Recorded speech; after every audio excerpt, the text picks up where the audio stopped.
El submarino se movía silente a través de las oscuras mareas del Atlántico Sur. Su casco negro y suave apenas perturbaba las aguas.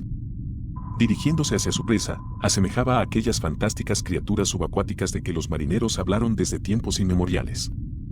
Los aterradores monstruos no existieron nunca y solo fueron producto de la imaginación y el natural miedo causado por el océano, cuyas profundidades guardan secretos y peligros. Sin embargo, esta criatura de acero es real y causa muchísimo más pavor. Después de todo, diseñado para no ser detectado, el encuentro con este solo es anunciado por la explosión causada por el torpedo lanzado con buena puntería. Provocar la muerte es, para el submarino, apenas un frío cálculo matemático en que la distancia, movimiento de las aguas y velocidad del objetivo son parte de la ecuación. Luego de sembrar la muerte, se aleja a toda velocidad para cazar otro día, ya que a diferencia de los tiburones, a este merodeador, el olor de la sangre humana derramada le es indiferente. Solo le atrae el espantoso rechinar de los metales que se retuercen por las presiones del océano y que parecieran ser los quejidos y lamentos de la nave alcanzada que ahora llora, puesto que ha iniciado un viaje sin retorno al fondo del mar. Pero no nos engañemos, en sus entrañas respiran seres humanos.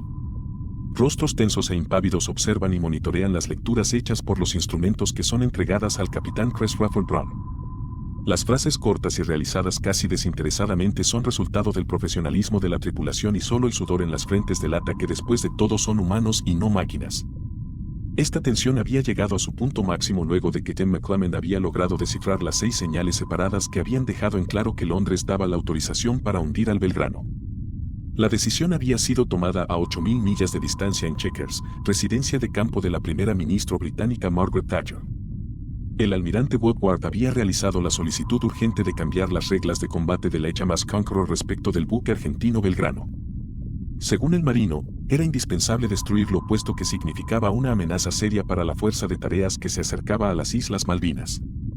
Así, la muerte de aquel estuvo sellada y con esta, llevaría a la tumba a 323 hombres no muy diferentes a la tripulación del submarino británico. Cuando la crisis en el Atlántico Sur comenzó, Gran Bretaña se enfrentaba a una situación poco alentadora. La economía estaba en la ruina y en el país habían 3 millones de desempleados. Las tasas de interés alcanzaban el 16% y una sensación de malestar general se apoderaba de la nación. En 1981, protestas estallaron en todo el país, siendo la más violenta la ocurrida en el área de Tuxtad en Liverpool. La crisis en Irlanda, por su parte, había alcanzado dimensiones horrendas cuando 10 miembros del IRA murieron de hambre durante su huelga de hambre. En el plano internacional, había comenzado la guerra entre Irán e Irak, lo cual dificultaba la importación de petróleo. La Unión Soviética había invadido Afganistán y la amenaza comunista se hacía cada vez más fuerte. La Armada Soviética se hacía cada vez más potente y aquella era la amenaza más grave que enfrentaba el Reino Unido. El país tenía submarinos capaces de despegar misiles balísticos nucleares Polaris, pero tenía claro que debía modernizar su flota con la adquisición de submarinos capaces de lanzar misiles Trident desde los Estados Unidos. Esta era la situación política y estratégica que atravesaba el Reino Unido en 1981 y 1982. Por esa razón, la crisis que se estaba desarrollando en las Islas Malvinas era vista más que nada como una irritante distracción. Esta, entre comillas molestia, había estado solidificándose por varios años y se había agravado cuando los británicos decidieron enviar 2 fragatas y el submarino nuclear HMS Dreadnought hacia la zona, luego de que los argentinos desembarcaron en Isla de Thule del Sur a fines de 1976. La operación Journeyman, es decir, el envío de esta pequeña flota británica, fue realizada en secreto y no fue anunciada al público ya que el entonces primer ministro James Callaghan deseaba una salida diplomática al asunto. No está claro si los argentinos supieron o no sobre la presencia de los británicos. Sin embargo, la aparente falta de resolución, además del retiro de la presencia británica de la Antártica por causas presupuestarias, deben de haber sido una de las tantas razones de por qué los argentinos decidieron dar inicio a la Operación Rosario. Irónicamente, si es que los británicos hubiesen enviado a la Armada Real de manera pública, quizás la guerra en Malvinas jamás hubiese ocurrido. Pero como resultaba notorio, la tensión con Argentina estaba muy abajo en la lista de problemas que aquejaban al gobierno británico. La hostilidad aumentó a niveles inusitados cuando el 19 de marzo de 1982, un buque chatarrero argentino infiltrado con fuerzas militares hizo tierra en las Georgias del Sur y flameó la bandera argentina. Este hecho, en retrospectiva, fue visto como el primer acto de guerra entre Argentina y el Reino Unido. Cuando el incidente de las Georgias del Sur fue conocido en Londres, la Dama de Hierro, Margaret Thatcher decidió aumentar la presencia militar británica en la zona el día 29 de marzo. Tanto Thatcher como John Nudd, ministro de Defensa del Reino Unido, pensaron que el envío de submarinos nucleares a la zona como precaución bastaría. En este punto quizás sea bueno explicar ciertas diferencias, ya que la palabra nuclear genera confusión. Existen dos tipos de submarinos en que el poder del átomo juega un papel preponderante. Primero tenemos a los submarinos nucleares. Estos están dotados de un reactor nuclear que les sirve de propulsión, pero no necesariamente lanzan misiles, entre comillas, atómicos. Como veremos más adelante, el HMS Conqueror, protagonista de esta historia, era un submarino nuclear pero iba armado con torpedos no muy diferentes a los utilizados durante la Segunda Guerra Mundial. La ventaja de estos submarinos es obvia puesto que su autonomía es virtualmente infinita, pudiendo estar bajo el agua, literalmente, por meses. Luego tenemos a los submarinos de misiles balísticos. Estos navíos son capaces de lanzar misiles atómicos, de modo que son parte de la tríada nuclear disuasiva. Es decir, en caso de conflagración, el país que los posea podría atacar al enemigo con bombarderos atómicos, misiles intercontinentales y misiles balísticos lanzados desde submarinos. Prácticamente todos los submarinos de misiles balísticos de la actualidad son, a la vez, submarinos nucleares. Por lo tanto, su propulsión y su sistema de ataque utiliza a la energía nuclear. Ejemplo de estos son el clase Ohio estadounidense, el clase Triomphant británico o el clase Akula soviético. Hay otra clase de submarinos que son de misiles balísticos pero que su propulsión es convencional. Entre estos se encuentran, por ejemplo, el ingeniosamente llamado Proyecto 629 de origen soviético. Este navío entonces era capaz de lanzar misiles balísticos atómicos, pero sus turbinas eran impulsadas por un motor eléctrico diésel. En 1982, los británicos tenían de todas las clases y de hecho, en la zona de las Malvinas hubo submarinos de propulsión nuclear, de propulsión convencional clase Oberon e incluso, se dice que también al frente de Buenos Aires acechaba el HMS Resolution capaz de lanzar misiles balísticos atómicos Polaris. Así las cosas, con la orden de la primera ministra firmada, habrían de partir a la zona los submarinos nucleares. El vicealmirante Peter Herbert, quien estaba a cargo de estos, pensó que la decisión de enviarlos a causa de un incidente con un buque chatarrero era irrazonable. La decisión, sin embargo, se volvió más razonable cuando los argentinos lanzaron la Operación Rosario que dejó en poder de estos a las Islas Malvinas el 2 de abril. Un documento evacuado el 5 de abril de 1982 bajo la rúbrica de las Falklands, despliegues navales en noviembre y diciembre de 1977 reza lo siguiente. Para 1977 hay inteligencia que indica que una acción militar argentina es posible si las conversaciones con el Reino Unido van mal. El 1 de noviembre se estimó de conformidad con todas las fuentes de inteligencia que la Argentina aún preferiría una salida pacífica, pero que en caso de fracasar en sus objetivos es posible que se inclinen a acciones más coercivas e incluso a las acciones militares. Se estima que la invasión de las Falklands no pueden descartarse pero es improbable. Como vemos, el Reino Unido, aunque consciente del conflicto con el país sudamericano, no se esperaba el nivel de hostilidad de estos y por eso es que la invasión o reconquista o liberación o como quiera llamarse le tomó por sorpresa a Londres.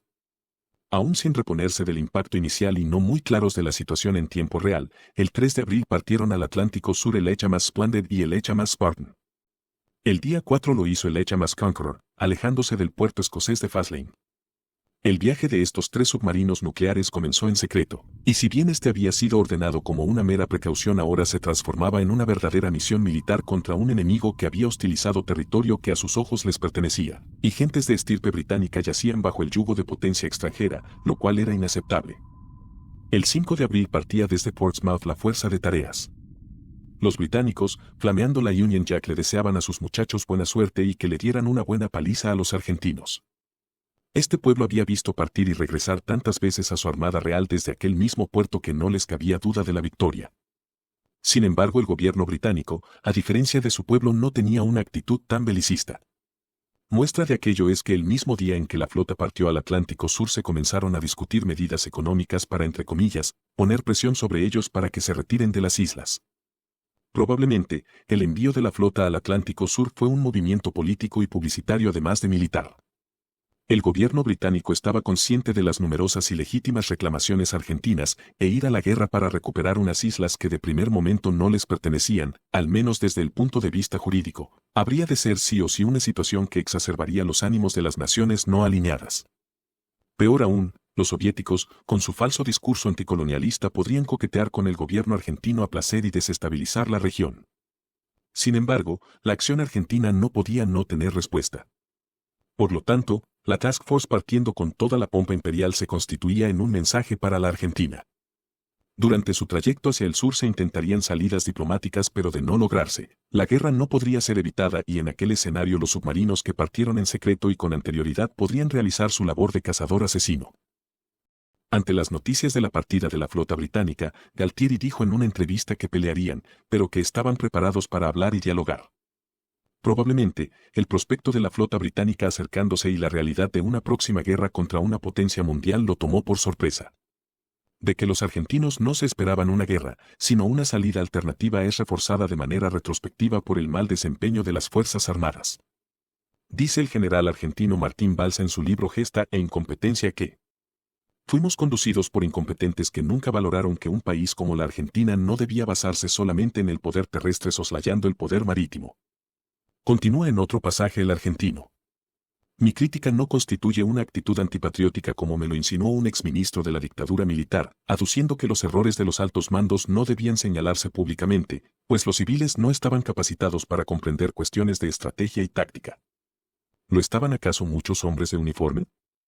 Mi crítica está guiada por el respeto para con nuestros muertos, heridos, combatientes y para la sociedad argentina que también sufrió con la derrota. En el océano, las discusiones, tratativas diplomáticas y argumentos de derecho internacional estaban fuera de la cabeza de los tripulantes de la Fuerza de Vanguardia Británica. Luces, indicadores, señales, mensajes y lecturas de instrumentales ocupaban sus cabezas. El día 7 de abril, el gabinete de guerra tomó la decisión de recapturar las islas de las Georgias del Sur. Esta roca en el mar tenía poco valor estratégico, pero se llegó a la decisión de que un ataque contra esta mostraría resolución británica y quizás la Junta Militar Argentina se animaría a parlamentar. Aquel mismo día, el gobierno británico anunció que una zona de exclusión marítima de 200.000 millas sería establecida alrededor de las islas y que tendría efecto desde el 12 del mes en curso. El día 8 de abril, el gabinete de guerra entregó las reglas de enfrentamiento que tendrían que seguir los submarinos nucleares. Estas indicaban que una vez que cualquier nave argentina positivamente identificada entrase dentro de la zona de exclusión, aquella podía ser atacada. En caso de ser atacados o rastreados, los submarinos podían atacar tanto dentro y fuera de la zona de exclusión. Estas reglas luego fueron modificadas respecto de submarinos. Es decir, en caso de toparse con uno, los británicos podrían atacarlo sin necesidad de identificar su nacionalidad. La razón de esto es obvia, ningún submarino aparte de uno argentino podría estar en la zona. Con todo, no podía descartarse la posibilidad de la presencia de submarinos soviéticos en la zona, ansiosos por vigilar el nivel combativo británico. Pero en caso de que un submarino británico hundiese uno soviético, era improbable que el gigante comunista hubiese hecho algún reclamo toda vez que se estaban adentrando en aguas en conflicto. 11 días después de que el gabinete de guerra británico ordenara la captura de las Islas Georgias del Sur, el HMS Conqueror llegó a sus inmediaciones. El ataque contra esas islas recibió el nombre de Operación Paraquet y sería llevada a cabo por los destructores HMS Antron, la fragata HMS Plymouth y el carguero Tad Spring que llevaba a la compañía M del 42º Batallón de Comandos de los Marines Reales. Los comandos iban bajo el mando del capitán Brian Sheridan. La misión de la HMS Conqueror sería monitorear posibles lugares de desembarco y enviar a los 14 miembros de los SBS que habían viajado en el navío desde Faslane para que realizasen tareas de reconocimiento. No es parte del video discutir la batalla por aquellas islas, por lo que solo diré que luego del bombardeo de las posiciones argentinas por parte de la HMS Antron y el aterrizaje a través de helicópteros de las fuerzas de tierra, el comandante argentino de la defensa, capitán Bicain, decidió rendirse. Finalmente, las tropas británicas llegaron a Arbor Point y vieron una bandera blanca y todo finalizó. A las 5:29 hora de Londres, recibió Northwood el siguiente mensaje. Fuerzas argentinas en Grytviken se han rendido en 25:17:15 Es decir, el 25 de abril a las 17:15 hora media universal de Greenwich. Al día siguiente, el comando británico evacuó un documento que indicaba que la operación Paraquet había sido exitosa y que los argentinos solo habían ofrecido limitada resistencia. Finalmente, según el documento, los británicos no sufrieron pérdidas y solo un argentino resultó herido perdiendo una pierna. Tristemente, al parecer este militar argentino falleció por la gravedad de sus heridas posteriormente. Con la finalización de la operación Paraquet, el HMAS Conqueror volvió a su misión original de monitorear y vigilar movimientos argentinos en la zona. El 28 de abril, recibió las órdenes de patrullar al sur de las Malvinas y vigilar el tráfico de navíos de superficie argentinos dentro y fuera de la zona de exclusión. La tarea principal del submarino británico sería localizar la Fuerza de Tareas Argentina TG-79.3. Esta fuerza estaba compuesta por el crucero Belgrano, 2 destructores llamados Hipólito Bouchard y Piedra Buena, un tanquero llamado Puerto Rosales y un remolcador llamado Gurruchaga. La fuerza argentina había sido ordenada a hacerse a la mar por orden del almirante Lombardo y se dirigía a un área denominada Miguel, la cual se localizaba al norte de Isla de los Estados en vista de la inminente llegada de la Task Force británica. Al parecer, el ánimo en el Belgrano era sombrío y sentían que una fase nueva de la guerra se estaba iniciando. Con el enemigo acercándose, parecía que una salida diplomática sería imposible. De acuerdo al capitán del Belgrano, la mayor preocupación eran los aviones Sea Harriers traídos por la Task Force. Si esto es así, quiere decir que los argentinos desconocían la presencia de 3 submarinos nucleares ya en la zona. La presencia de submarinos nucleares británicos era temida por el alto mando argentino. De hecho, el almirante Lombardo ordenaba que el empleo de unidades de superficie de la flota de mar estará restringido por la presencia de submarinos nucleares. Esta directiva, sin embargo, no implicaba que estos conocieran la presencia del HMAS Conqueror, el HMAS Splendid y el HMAS Spartan. Muy probablemente, el temor que se tenía era la posible llegada de estos junto con la Task Force. Para mala suerte de los argentinos, estos escurridizos navíos ya estaban operando en la zona incluso desde antes de que la Fuerza de Tareas Argentina se hiciera a la mar. El 29 de abril, el capitán Héctor Bozo recibió las órdenes de moverse desde la posición Miguel a la posición Julián que estaba al sur de las Malvinas y de esa manera selló su destino. El 30 de abril, a las 8:25 hora local, el HMAS Conqueror recibió inteligencia de que pronto se encontraría con el enemigo. Con la señal COR 153, el capitán Rafford Brown supo la localización aproximada de la fuerza de tareas y se dirigió a aquella. El sonar pasivo del submarino captó señales de un buque pesado y ruidoso. Dice el comandante del sonar Graham Levy. El primer contacto era pesado, era un buque pesado. Un tanquero hace mucho más ruido que un crucero de guerra. Rafford Brown decidió que aquella lectura era lo suficientemente sospechosa como para ir a investigar y así, partió con rumbo 268 grados. La distancia que los separaban eran 50 millas. El avance del submarino británico se hacía en intervalos. Primero avanzando a toda velocidad y luego desacelerando, permitiendo que éste continuara su viaje impulsado por la inercia. Esto se debía a que cuando el navío iba a toda velocidad, su propio movimiento perturbaba el alcance de su sonar pasivo. Durante este periodo, la Fuerza de Tareas Argentina estaba repostando combustible. Al lado del tanquero, el Hipólito Bouchard se recargó de combustible y luego fue el turno del Piedra Buena. Finalmente, el Belgrano también habría de repostar. Durante esta operación, el HMAS Conqueror se acercaba como un tiburón y ya estaba a 30 millas de distancia del grupo argentino. El 30 de abril, temprano en la mañana, la Fuerza de Tareas británica comenzó a penetrar la imaginaria línea de la zona de exclusión y lo hicieron en formación de entre comillas, amenaza. La situación cada vez se hacía más tensa. En este punto hay que decir que las reglas de enfrentamiento de los submarinos británicos había cambiado otra vez, y solo el portaaviones 25 de mayo y submarinos podían ser atacados fuera de la zona de exclusión sin previo aviso.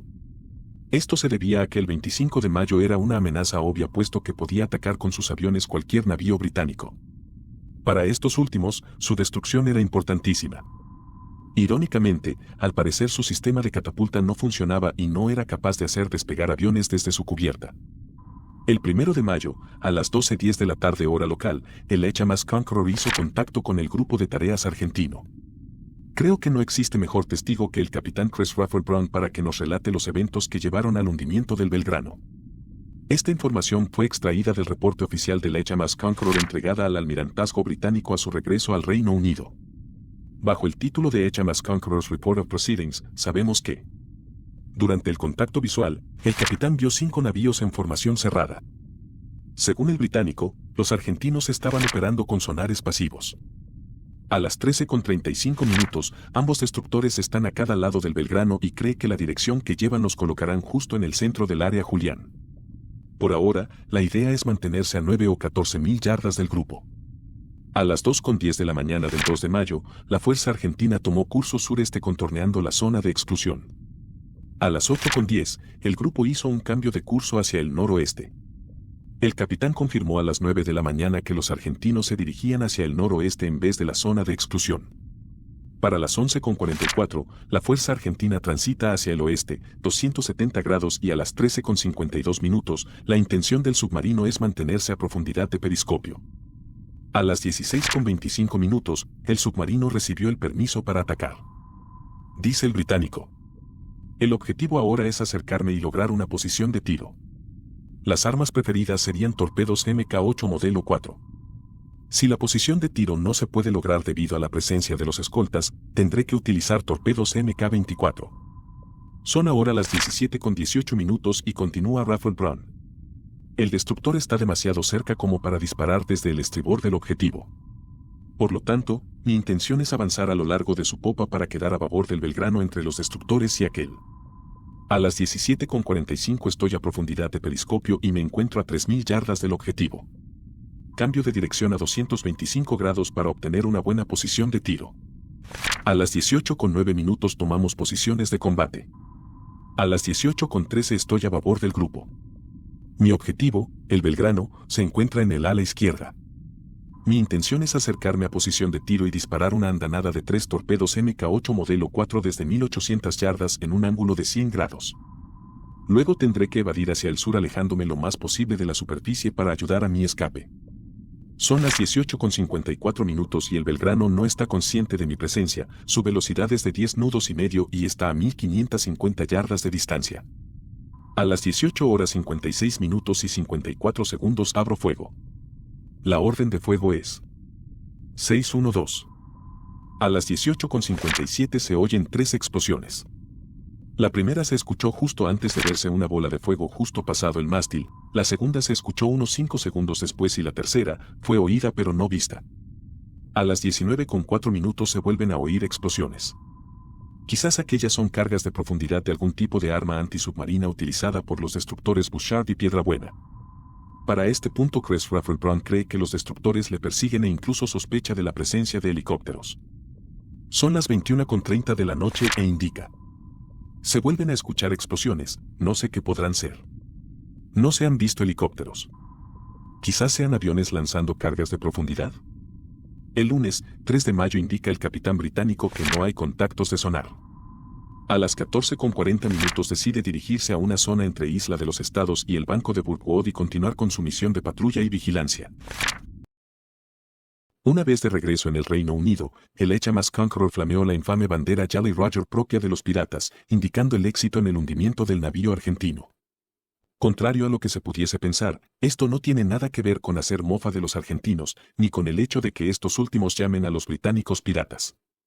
La práctica viene desde la época de la Primera Guerra Mundial, ya que el primer Lord del Mar, almirante Sir Arthur Wilson, había dicho de los submarinos que son tan clandestinos, tan deshonestos, tan malditamente no ingleses que sus tripulantes deberían ser colgados como piratas. Como respuesta, el comandante Max Horton comenzó a flamear la Jolly Roger luego de patrullas submarinas exitosas y la práctica se convirtió en tradición. A pesar de que el submarino británico escuchó 3 explosiones, los oficiales argentinos creen que la primera fue la que mató a la mayoría de los tripulantes. Muchos murieron instantáneamente pero otros tantos quedaron gravemente quemados. El buque se estaba hundiendo y se inclinaba a babor. Dicen los sobrevivientes que cuando se dio la orden de abandonar el barco, no hubo pánico. Una gran cantidad de marineros murieron de frío ya que los botes de rescate se alejaban debido al viento y muchos, incluyendo el capitán Héctor Bozo, tuvieron que nadar bastante hasta ser sacados del agua. Para mala suerte, un temporal y el tempestuoso mar hacían muy difíciles las labores de salvataje en las que participaron navíos argentinos, uno chileno e incluso un pesquero soviético. La tragedia cobró la vida de 323 marinos, prácticamente la mitad de los fallecidos argentinos de la guerra. La pregunta que queda es: ¿fue el hundimiento del Belgrano una acción lícita? ¿Un acto salvaje? ¿Un acto innecesario que cerró la puerta a cualquier salida diplomática? La respuesta jurídica a esta interrogante no es de fácil solución, pero la revisaremos en otra instancia. Por ahora, hasta aquí llega el video. Muchas gracias por detenerse en este canal. Saludos cordiales.